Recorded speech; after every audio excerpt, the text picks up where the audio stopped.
एक बार लक्ष्मी और धर्म में बहस हो जाती है। लक्ष्मी कहती है मैं बरी हूं और धर्म कहता है मैं बरा हूं। दोनों लोगों में जोरदार बहस होती है।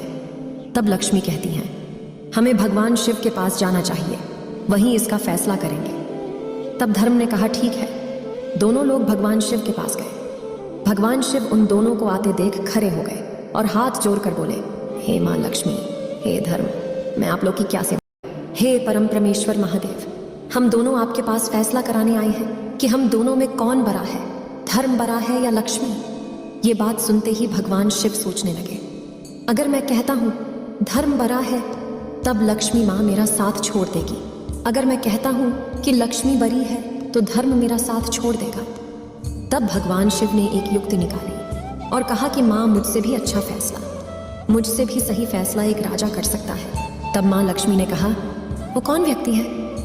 तब भगवान शिव ने कहा पृथ्वी लोक पर ही एक राजा है, विक्रमादित्य, आप उसके पास जाइए। वह राजा बहुत ही धर्मपरायण और बहुत ही दयालु और बहुत ही उपकारी है। वह आपके इस फैसले का निर्णय करेगा कि आप दोनों में से कौन बड़ा है। ये बात सुनते ही माँ लक्ष्मी कहती है ठीक है, हम उन्हीं के पास जाते हैं। अब धर्म और लक्ष्मी महाराजा विक्रमादित्य के पास पहुंच जाते हैं। जब महाराजा विक्रमादित्य माँ लक्ष्मी और धर्म को अपने सामने देखते हैं तो हाथ जोड़ के उन्हें सिंहासन पर बैठाते हैं और कहते हैं कहिए आप लोग की मैं क्या सेवा कर सकता हूँ। हे राजन, मैं और धर्म आपके पास आए हैं, मैं आपके पास आए एक फैसला कराने। तब राजा ने कहा क्या फैसला है। तब धर्म ने कहा हे राजन, आप इसका फैसला कीजिए कि मैं बरा हूं या लक्ष्मी, क्योंकि अगर धर्म ना रहे तो आदमी का जीवन व्यर्थ है, जीने का कोई महत्व नहीं।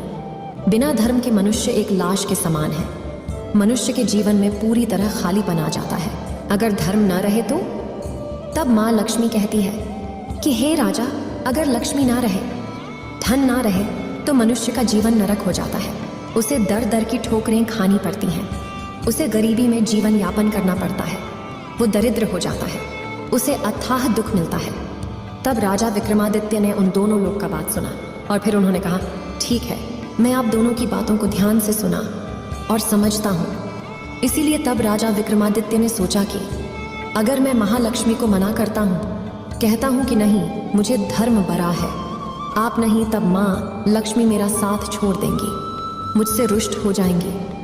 अगर मैं यह कहता हूँ कि लक्ष्मी बरी है तब धर्म मेरा साथ छोड़ देगा, जो कि मेरे लिए अत्यंत प्रिय है। मेरा धर्म ही मेरे लिए सब कुछ है।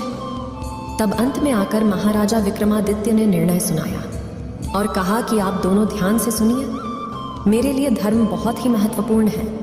धन से श्रेष्ठ धर्म है, क्योंकि अगर धर्म ना हो तो व्यक्ति के जीने का कोई महत्व नहीं, उसके जीवन में कोई रस नहीं रहता। अगर धर्म ना हो तो वह मनुष्य पशु समान होता है, उसके मनुष्य योनि में जन्म लेने का कोई फायदा नहीं। एक बार के लिए अगर धन ना हो तो भी आदमी जीवित रह सकता है, वह गरीबी में जीवन यापन कर सकता है। धन ना रहे तो भी मनुष्य से रूखी सूखी जो भी कुछ खाकर रह सकता है, अपना जीवन गुजार सकता है। लेकिन अगर धर्म ना हो तो व्यक्ति के जीने का कोई महत्व नहीं है। इसलिए मैं धर्म को चुनता हूँ, मेरे लिए धर्म ही बहुत बड़ा है। राजा विक्रमादित्य की बात सुनकर माँ लक्ष्मी बहुत ही क्रोधित हो जाती है और कहती है हे राजन, तुम्हें अपने आप पर बहुत घमंड है, तुमने मेरा अनादर किया, तुमने धर्म को चुना, इसलिए मैं तुमसे दूर हो जाती हूँ। आज के बाद तुम कंगाल हो जाओगे। ये कहते ही माँ लक्ष्मी वहाँ से चली जाती है। राजा विक्रमादित्य का साथ छोड़ देती हैं और धर्म महाराजा विक्रमादित्य के साथ हो जाता है। तब देखते ही देखते कुछ ही देर में राजा विक्रमादित्य एकदम से कंगाल और एकदम से गरीब हो गए थे, लेकिन उनका एक घोड़ा और तलवार शेष रह गया था। अब राजा विक्रमादित्य सोचते हैं मेरा यहाँ रहने का कोई महत्व नहीं है, मुझे यहाँ से आगे चलना चाहिए। विक्रमादित्य घोड़े पर सवार होते हैं और तलवार लेकर आगे निकल जाते हैं। रास्ते में जाते जाते उन्हें ध्यान आता है कि रास्ते में ही मेरी बहन है और मुझे बहुत तेज भूख लगी है और मुझे विश्राम की भी आवश्यकता है। इसलिए उन्होंने सोचा कि मैं अपने बहन के पास रुककर कुछ खा पी लूं और विश्राम कर लूं, फिर आगे का सफर तय करूंगा। जब राजा विक्रमादित्य अपनी बहन के महल के पास पहुंचते हैं तब उस महल के पहरेदार और सैनिक विक्रमादित्य के बहन के पास जाते हैं और कहते हैं कि आपका भाई आपसे मिलने आ रहा है। उस बहन ने पूछा कि मेरा भाई किस हालत में आ रहा है। उन सैनिकों ने कहा कि हे महारानी, आपका भाई घोड़े पर सवार है और फटेहाल हालत में आ रहा है। उसके कपड़े गंदे हैं, मैले हैं और फटे हुए हैं। ये बात सुनते ही राजा विक्रमादित्य की बहन ने कहा, तुम उसे घोड़े के अस्तबल में रुकने को कहना, वहीं उसके बैठने और विश्राम करने की व्यवस्था कर दो। मैं कुछ देर बाद आती हूँ। जब राजा विक्रमादित्य अपनी बहन के महल के अंदर पहुंचते हैं, तब दरबारियों ने और सैनिकों ने उन्हें अस्तबल में ठहराया, जहां घोड़े बांधे जाते हैं, जहां घोड़ों के रहने की व्यवस्था होती है। राजा विक्रमादित्य यह देखते हुए भी कुछ नहीं बोलते, चुपचाप बैठते हैं और अपनी बहन के आने का इंतजार करते हैं। जब उनकी बहन उनके पास आती है तो उन्हें खाने के लिए एक सूखी रोटी लेकर आती है। यह देखते ही महाराजा विक्रमादित्य के आंखों में आंसू आ जाते हैं, लेकिन तो भी वो कुछ नहीं कहते हैं। बहन, तुम रोटी तो ले आई हो, लेकिन पानी ले आओ, मुझे प्यास लगी है। अब विक्रमादित्य की बहन पानी लाने के लिए जाती है और वो राजा उस रोटी को जमीन के अंदर गड्ढा खोद के उसमें डाल देता है और कहता है, हे धरती माँ, इसे सही सलामत इसी प्रकार रखिएगा। मैं फिर से एक बार आऊँगा और आपसे इस रोटी की मांग करूँगा तो आप मुझे दे दीजिएगा। धरती माँ ने उसे अपने अंदर समाहित कर लिया। फिर क्या था, राजा विक्रमादित्य किसी से बिना बताए चुपचाप वहाँ से निकल जाते हैं और आगे का सफ़र तय करते हैं। रास्ते में चलते चलते उनके मित्र का घर आता है तो वो सोचते हैं कि यह मेरा बहुत ही प्रिय और बहुत ही घनिष्ठ मित्र है। मैं इसके पास जाता हूँ, इसके पास कुछ भोजन करके विश्राम कर लूँगा। विक्रमादित्य के मित्र ने देखा कि मेरा मित्र आया है तो उसने विक्रमादित्य का खूब स्वागत किया और उसे भोजन करने के लिए कहा। जिस स्थान पर राजा विक्रमादित्य भोजन करने के लिए बैठते हैं, उन्हीं के पीछे एक खूंटी था। खूंटी पर ही 9 लखा हार टंगा हुआ था। जैसे ही राजा विक्रमादित्य एक निवाला अपने मुंह में डालते हैं, वो जो खूंटी होती है अपने अंदर उस हार को समाहित करने लगती है, निगलने लगती है। यह बात देखते ही राजा विक्रमादित्य समझ जाते हैं कि ये जो हो रहा है माँ लक्ष्मी की वजह से हो रहा है। वो मुझसे रुष्ट हैं और बहुत ही क्रोधित है, वही यह सब कर रही है। इसी तरह करते करते जब वो पूरा भोजन खत्म करने लगते हैं, तब वो खूंटी पूरी तरह से उस हार को अपने अंदर निगल जाती है। जब उस दोस्त की पत्नी यह देखती है कि उसका 9 लखा हार खूंटी से गायब है, तब वह विक्रमादित्य पर चोरी का इल्जाम लगाने लगती है और कहती है, आपने ही मेरे हार को चुराया है। आप कंगाल हो गए हैं, इसलिए आपके मन में चोरी का भाव आ गया, इसलिए आपने मेरे हार को चुरा लिया। लेकिन उस दोस्त ने कहा कि नहीं नहीं, मेरा मित्र कभी चोरी नहीं कर सकता, क्योंकि मैं इसे बचपन से जानता हूँ, ये कभी चोरी कर ही नहीं सकता। उस मित्र के लाख समझाने के बाद भी उसकी पत्नी नहीं मानती और राजा विक्रमादित्य को अपने घर से बाहर निकाल देती है।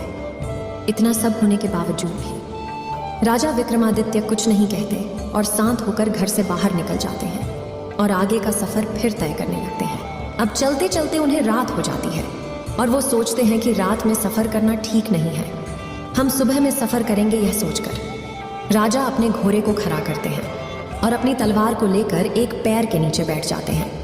कुछ ही देर बाद उन्हें नींद आ जाती है और उसी स्थान पर 2 चोर चोरी करके आते हैं और पीछे से राजा के सैनिक उनके पीछे पीछे आ रहे हैं, क्योंकि उन चोरों ने ही राजा के राजमहल में चोरी किया था। यह सब देखकर वे दोनों चोर डर जाते हैं, सोचते हैं कि सैनिक अब हमारे करीब आ गए हैं, हमें पकड़ लेंगे। तब उन चोरों ने चोरी किए हुए धन को महाराज विक्रमादित्य के पास ही छोड़कर वहां से भाग जाते हैं।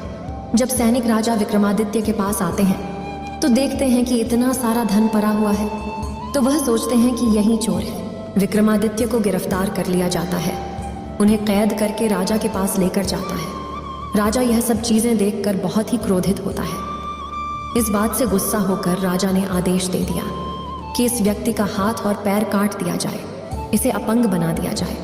इतना सुनने के बाद भी विक्रमादित्य अपने सफाई में कुछ नहीं कहते, मौन रहते हैं। राजा के सैनिकों द्वारा विक्रमादित्य का हाथ और पैर काट दिया जाता है। राजा ने फिर आदेश दिया कि इसे नगर के ही चौराहे पर बैठा दिया जाए, ताकि लोग देखें और इससे सबक लें कि हमारे राज्य में चोरी करने का क्या परिणाम होता है। राजा के सैनिक विक्रमादित्य को उठाकर नगर के ही चौराहे पर बैठा देते हैं। अब हर रोज उस चौराहे के पास से गुजरता विक्रमादित्य को देखकर उन्हें ठूकता और उन्हें गालियां देता और कहता कि ये तो चोर है, चोरी करेगा तो ऐसा ही फल पाएगा ना। यह कहते हुए लोग वहां से गुजर जाते चले जाते हैं। लेकिन एक दिन की बात है, एक दिन उसी रास्ते से एक ग्वाला घी की मटकी लिए हुए जा रहा था। वह बहुत ही दयालु था। विक्रमादित्य जब उस व्यक्ति को देखते हैं तो समझ जाते हैं ये व्यक्ति स्वभाव का बहुत ही अच्छा है। तो उसने उस व्यक्ति से कहा, हे राहगीर, आपके पास अगर पानी हो तो मुझे पिला दीजिए, मुझे बहुत ही प्यास लगी है। उस ग्वाले ने बिना सोचे समझे अपने थैले से पानी निकालकर विक्रमादित्य को पिलाया और कहा, तुम चोरी क्यों किए? अगर चोरी नहीं किए होते तो ऐसी सजा नहीं मिलती। न तुम चोरी किए हो, राजा के दोषी हो, फिर भी मैं तुम्हें पानी पिला रहा हूँ। और फिर वहां से चलता बना। जब ग्वाला दूसरे नगर में घी बेचने के लिए जाता है तो वह घी बेचता है, लेकिन उसका घी खत्म नहीं हो रहा था। यह देखकर वह बहुत ही हैरान होता है कि मैं इतना सारा घी बेच रहा हूँ, फिर भी मेरे मटके से घी खत्म नहीं हो रहा है। ये देखते हुए वह सोचने लगता है कि ये क्या बात है। पूरा दिन का कमाई करने के बाद उसके पास अच्छी खासी रकम हो जाती है और वह अपने घर आता है और अपनी पत्नी से कहता है कि आज बहुत ही विचित्र बात हुई। मैंने राजा द्वारा सजा पाए गए इंसान का मदद किया और पानी पिलाया, तो आज मेरे साथ एक चमत्कार हुआ। मैं जितना भी घी बेच रहा था उतना ही ज्यादा बढ़ रहा था। मेरे मटके में से घी खत्म ही नहीं हो रहा था। लगता है वह जरूर कोई दिव्य आत्मा है, वह कोई अच्छा पुरुष है। तब ग्वाले की पत्नी ने कहा कि यह स्वामी, हमारे पास एक भी औलाद नहीं है, हम औलाद के सुख से वंचित हैं। हम लोग इतने बूढ़े हो गए हैं। आप ऐसा करिए कि उस व्यक्ति को हमारे घर लेते आइए। हम उसे अपना बेटा समझकर, बेटा मानकर उसके साथ जीवन यापन करेंगे। तब ग्वाले ने कहा, तुम्हारी बात तो ठीक है, लेकिन इसके लिए हमें राजा से इजाज़त लेनी होगी, उनकी अनुमति लेनी होगी। उसकी पत्नी ने कहा, वह बेचारा हाथ पैर से अपंग है, हम लोग के साथ रहेगा तो उसका भी मन बहला रहेगा और हमें भी अपने पुत्र का होने का अनुभव प्राप्त होगा। तब उस ग्वाले ने अपनी पत्नी की बातों को सुनते हुए राजा के पास जाता है और कहता है, महाराज, आपने जिस अपराधी का हाथ पांव काटकर चौराहे पर बिठा दिया है, मैं उसे गोद लेना चाहता हूँ, मैं उसे अपने साथ ले जाना चाहता हूँ। तब महाराज ने कहा, वैसे भी वो हमारे किसी काम का नहीं है, उसके हाथ पांव तो है नहीं और हमारे नगर में बोझ बना हुआ है। तुम ले जा सकते हो, हमें कोई आपत्ति नहीं है। ये सुनते ही ग्वाला भागा भागा जाता है और राजा विक्रमादित्य को अपने नौकर चाकरों की सहायता से अपने घर को लाता है और उन्हें नहला धुलाकर स्वच्छ वस्त्र पहनाता है और भोजन कराता है और कहता है, आज से तुम मेरे पुत्र रहोगे। हमारा कोई संतान नहीं है, हम बूढ़े हो चुके हैं, कम से कम बुढ़ापे में ही हमें संतान का सुख मिलेगा, इसलिए मैं तुम्हें अपने पास लाया हूँ। क्या तुम्हें मेरा बेटा बनना स्वीकार है? राजा विक्रमादित्य ने कहा, हाँ, मुझे आपका पुत्र बनना स्वीकार है। राजा विक्रमादित्य उस ग्वाले के पास उसके लड़के के रूप में रहने लगते हैं। उसी नगर के राजा की जो पुत्री थी वह बहुत विदुषी और बहुत ही दूरदर्शी थी। वह जब भी गाया करती थी दीपक जल जाया करते थे, इसलिए हर शाम को वह गाना गाती, गीत गाती तो पूरे नगर में दीप जल जाते और रात्रि हो जाती। जब सबके सोने का समय होता तो वह राजकुमारी गीत गाकर सारे दियों को फिर से बुझा दिया करती। लेकिन यह सब चीजें राजा विक्रमादित्य देख रहे थे। उन्होंने भी दीपक राग गाकर उन दियों को फिर से जला दिया। ये सारी चीजें जब वह राजकुमारी देखती है तो वह समझ जाती है दीपक को जलाने वाला और कोई नहीं, राजा विक्रमादित्य ही हो सकते हैं। वह इस नगर में है। यह सोचकर वह राजकुमारी बहुत ही प्रसन्न होती है। इसी तरह कुछ दिन बीतते हैं तो राजा अपनी पुत्री का स्वयंवर कराता है। दूर दूर से राजा महाराजा राजा के पास आए होते हैं स्वयंवर के लिए, और उसी समय राजा ने उस ग्वाले को आदेश दिया था कि हमें 100 घड़े घी चाहिए, तुम इसका व्यवस्था करो। अब ग्वाला बहुत ही धर्म संकट में पड़ता है कि राजकुमारी का स्वयंवर है, घी के दीपक जलाने हैं, घी का पकवान बनना है, 100 घड़े घी चाहिए, मैं कहाँ से इतने घी का इंतजाम करूंगा। तब राजा विक्रमादित्य कहते हैं, हे पिताश्री, आप परेशान मत होइए, यह सब मुझ पर छोड़ दीजिए, मैं घी का इंतजाम कर दूंगा। उस ग्वाले ने कहा, हे पुत्र, तुम्हारे पास हाथ पांव नहीं है, तुम कैसे घी का व्यवस्था करोगे? कहाँ जाओगे, कहाँ से लाओगे? विक्रमादित्य ने कहा, पिताश्री, मैंने कहा ना, आप मेरे ऊपर छोड़ दीजिए, आप निश्चिंत हो जाइए। कल राजकुमारी के स्वयंवर में मैं भी जाना चाहता हूँ। जब घी का इंतजाम हो जाएगा तब कल जाते वक्त आप मुझे लेकर चलिएगा। राजा विक्रमादित्य ने कहा, हे पिताश्री, आप महाराज से कह दीजिए कि वो 100 घड़े भिजवा दें, घी का इंतजाम हो जाएगा। राजा के महल से उसका नौकर 100 घड़े लेकर आते हैं और विक्रमादित्य को दे देते हैं। जब रात्रि का समय होता है तब विक्रमादित्य अपने तपोबल और शक्ति से उन मटकों में घी भर देते हैं। जब सुबह होता है ग्वाला देखता है कि इतना सारा घी तो बहुत प्रसन्न होता है। तब वह जान जाता है यह मेरा पुत्र बहुत ही दिव्य है। ग्वाले खौसी खौसी 100 घड़े घी को राजा के पास भिजवा दिया। अब वह राजकुमारी के स्वयंवर में जाने के लिए तैयार होने लगता है और अपने पुत्र को भी तैयार करता है।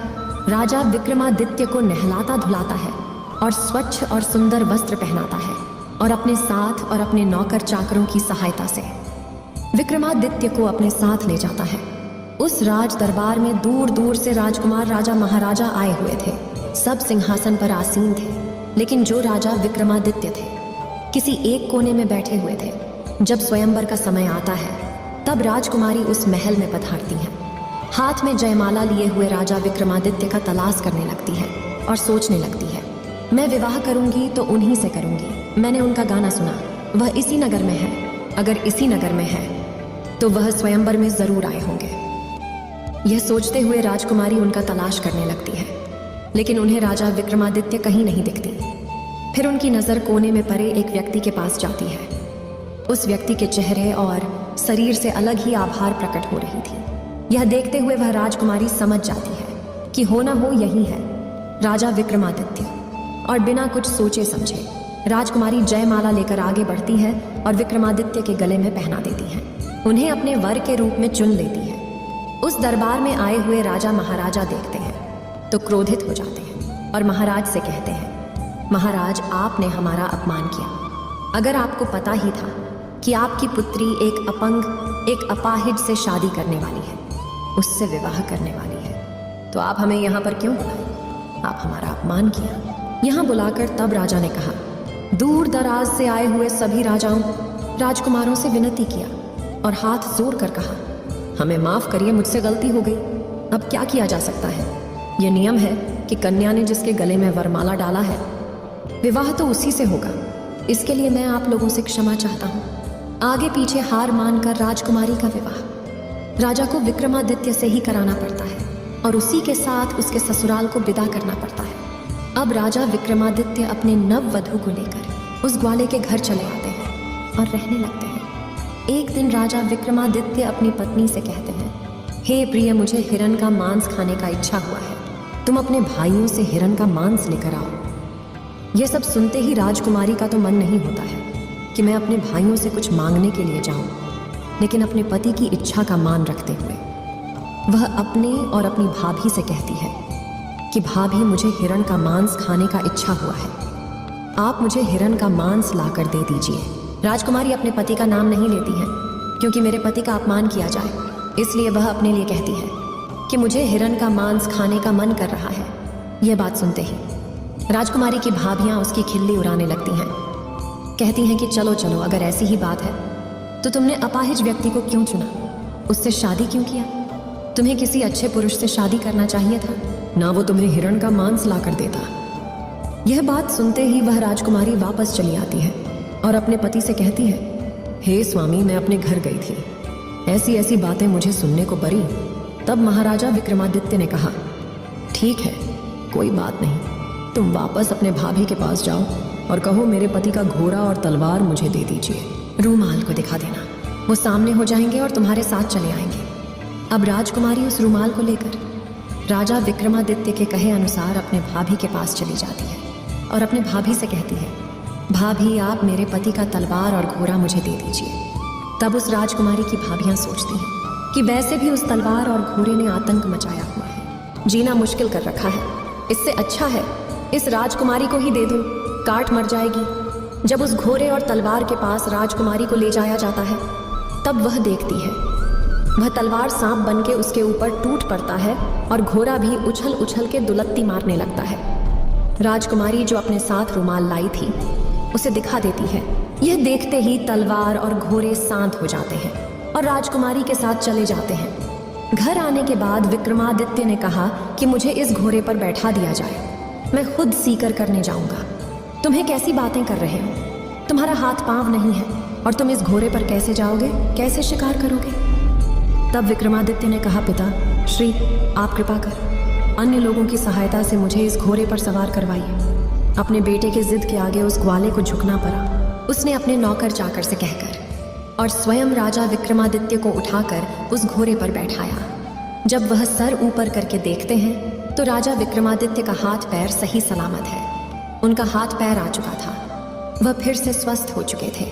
यह चमत्कार देखते ही उनकी आंखों पर विश्वास नहीं होता है। जैसे ही राजकुमारी अपने पति से पूछने को बढ़ती है कि हे महाराज, यह कैसे हुआ, यह क्या चमत्कार है, उससे पहले ही राजा विक्रमादित्य ने कहा, मैं पहले शिकार करके आता हूँ, उसके बाद बताऊंगा। यह कैसे हुआ? राजा विक्रमादित्य शिकार करने के लिए एक जंगल में चले जाते हैं। कई शिकार करने के बाद उन शिकार का कान और पूंछ काट लेते हैं और उन्हें वहीं पर छोड़कर वापस चले आते हैं। और उसी जंगल में उसी दिन राजकुमारी के भाई भी शिकार करने के लिए गए थे। जब वे देखते हैं कि किया कराया शिकार पड़ा है, ताज़ा ताज़ा शिकार है, तो उनका मन मचल जाता है। वे बहुत ही प्रसन्न होते हैं। बिना शिकार की यही वह उस किए गए शिकार को उठा लेते हैं और आगे बढ़ जाते हैं। जब राजा विक्रमादित्य शिकार करके अपने घर वापस आते हैं तो अपनी पत्नी को मेरा हाथ पैर कैसे वापस आ गया, कैसे मैं ठीक हो गया? उन्होंने कहा, मेरा घोड़ा और तलवार मेरा धर्म है। इन्हीं की वजह से मेरे हाथ पैर वापस सही हो गए और मेरा नाम विक्रमादित्य है। मैं एक राजा हूँ। यह बात सुनते ही वह ग्वाला राजा विक्रमादित्य के पैर में गिर पड़ा और कहने लगा, मुझे माफ़ करिएगा, मुझसे जो भी गलती हुई मुझे माफ़ कर दीजिए। तब राजा विक्रमादित्य ने कहा, आपकी इसमें कोई गलती नहीं है। आपने तो मेरे सगों से भी अच्छा व्यवहार मेरे साथ किया, मुझे अपना पुत्र बना के रखा। उसके बाद राजा विक्रमादित्य ने अपनी पत्नी को कहा, तुम एक बार फिर से अपने भाभियों के पास जाओ और कहो कि मेरे भाइयों द्वारा जो शिकार करके लाया गया है मुझे उसे देखना है, और जब आपकी भाभियां उस शिकार को दिखाएं, इस थैले में जो मैं तुम्हें चीज़ दे रहा हूँ उसे वहाँ पर पलट देना और मेरे बारे में बताना। यह कहते ही वह राजकुमारी अपनी भाभी के पास चली जाती है और कहती है, भाभी, आज भैया ने शिकार करके लाया है, मैं उसे देखना चाहती हूँ। इसमें क्या बड़ी बात कि तेरा पति तो शिकार कर नहीं सकता, तो मेरे पति द्वारा किया गया शिकारी देख के ललचा लो। उस राजकुमारी की भाभी ने वह सारा सिक्का राजकुमारी को दिखा दिया। राजकुमारी ने कहा, भाभी, यह शिकार तो है, लेकिन इसकी पूंछ और कान कहाँ है? तब भाभियाँ बोली कि मुझे क्या पता कहाँ है। यह सुनते ही राजकुमारी ने जो अपने साथ थैला लाया था उसे पलट देती है।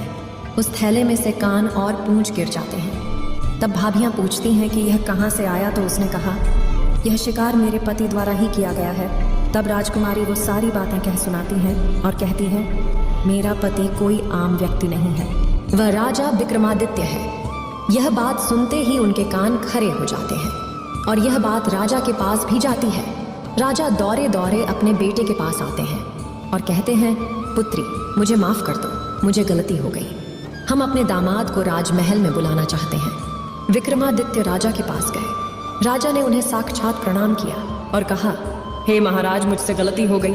आप इतने धर्मात्मा व्यक्ति और मैंने आपका हाथ पांव कटवा दिया, लेकिन फिर भी मुझे क्षमा कर दीजिए। तब राजा विक्रमादित्य ने कहा, आप लोग की कोई गलती नहीं है। ये जो कुछ भी हुआ है माँ लक्ष्मी की वजह से हुआ है। उन्हीं के रुष्ट होने की वजह से आप लोग की मति मारी गई थी, इसी वजह से ये सब हुआ। इसमें आपका कोई दोष नहीं है। अब फिर क्या था? राजा ने अपने दामाद का बहुत सेवा सत्कार किया और अपनी बेटी दामाद को अपने साथ ही कुछ दिन महल में रखा। उसके बाद राजा विक्रमादित्य ने कहा, मुझे अपने नगर जाने की इच्छा हो रही है, मैं अपने नगर जाना चाहता हूँ। तब राजा ने खूब सारा धन दौलत, लाव लश्कर देकर अपनी बेटी को अपने दामाद के साथ विदा किया। रास्ते में आते समय राजा विक्रमादित्य को अपने मित्र का घर मिलता है और वे अपने मित्र के घर जाते हैं। विक्रमादित्य का मित्र यह देखकर बहुत ही प्रसन्न होता है और सेवा सत्कार करने के बाद विक्रमादित्य के मित्र ने खाने का आग्रह किया। जब खाना लाया जाता है, खाना खाते समय पहला निवाला मुंह में डालते ही वह खूंटी धीरे धीरे हार उगलने लगती है। यह देखते ही उस मित्र की पत्नी हाथ जोड़कर बैठ जाती है। कहती है, हमें माफ करिएगा, हमने सोचा आपने हार को चुराया है। यह 9 लखा हार तो खूंटी पर ही था, खूंटी ही निकल गई थी। मुझे माफ करिए, मैंने आपको चोर कहा, आपने घर से निकाल दिया। तब विक्रमादित्य ने कहा, इसमें आपकी भी कोई गलती नहीं है। ये जो कुछ हुआ मति भ्रम के कारण हुआ। माँ लक्ष्मी मुझसे रुष्ट थी, इसीलिए हुआ है और अपने मित्र को क्षमा करते हुए। राजा विक्रमादित्य वहां से विदा लेते हैं। जब वह आगे बढ़ते हैं तो उनकी बहन का ससुराल आता है।